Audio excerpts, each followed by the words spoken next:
بچے پڑھ رہے ہیں سارے، وہ ایک بچہ جو ہے نا سو چکا ہے. اب اگر بچہ سو گیا تو اکثر ٹیچر کیا کرتے ہیں، اسے ماننا شروع کر دیتے ہیں، پیٹنا شروع کر دیتے ہیں. ادھر آ کے یہ بچہ بہت تھکا ہوا ہے اور یہ سو رہا ہے. سوتے ہوئے بچوں کو کیسے جگانا چاہیے؟ یہ بہت اچھی بات ہے کہ تعلیم پہ سو رہا ہے. یہاں کر کے اسے دبائیں آپ ایسے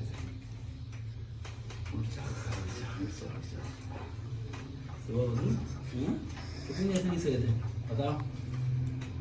کب سے نہیں سوئے تھے؟ نماز کے بعد سے نہیں سوئے؟ ہم 10 سال سے نہیں سو سکے بیٹا. پڑھنا شروع کرتے ہیں. ہمیشہ بچوں کو کبھی نہ ماریں، پیار سے پڑھائیں، پیار سے کریں. استاد جو سے ہے نا وہ ایک عکس ہوتا ہے بچوں کے لیے، اور کچھ استاد تو جانور بن جاتے ہیں. اور جب بھی میں ایسے جانوروں کو ٹی وی پہ یا کہنے کی سوشل میڈیا پہ دیکھتا ہوں کہ وہ جس طریقے سے بچوں کے ساتھ بیہیو کر رہے ہوتے ہیں، ادھر آ جائیں آپ، جس طرح بچوں کے ساتھ بیہیو کر رہے ہوتے ہیں، تو میں ہمیشہ میرے ذہن میں ایک آتا ہے کہ ایک تھوڑی کڑوی بات ہے، شاید کچھ لوگوں کو ہضم نہ ہو. اگر کوئی استاد کسی بچے کی انگلیوں میں پینسل کو رکھ کے ایسے دبائے نا، اور میں منسٹر آف دی ایجوکیشن ہوں، میں اس کلاس میں جاؤں گا، بچوں کو چھٹی دوں گا، کیونکہ بچوں کے سامنے استاد کو انسلٹ کرنا اچھا نہیں لگتا. پھر اس استاد کو کھڑا کروں گا اور اس کی انگلیوں میں ویسے ہی پین دے کے ویسے ہی دباؤں گا. پھر اس سے پوچھوں گا کتنی تکلیف ہوتی ہے.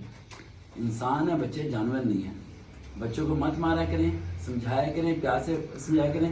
اور اگر آپ کو یہ لگتا ہے کہ مار سے بچے پڑھ جائیں گے تو ایسا کبھی نہیں ہوگا، کبھی بھی نہیں پاسبل. بچہ جب پڑھے گا جب بچوں کو یہ پتہ چلے کہ میرے ماں باپ جو سے ہیں وہ مجھے پڑھانا اس لیے چاہتے ہیں تاکہ میں اپنا سہارا بن سکوں، یہ کسی اور کا سہارا نہیں بننا.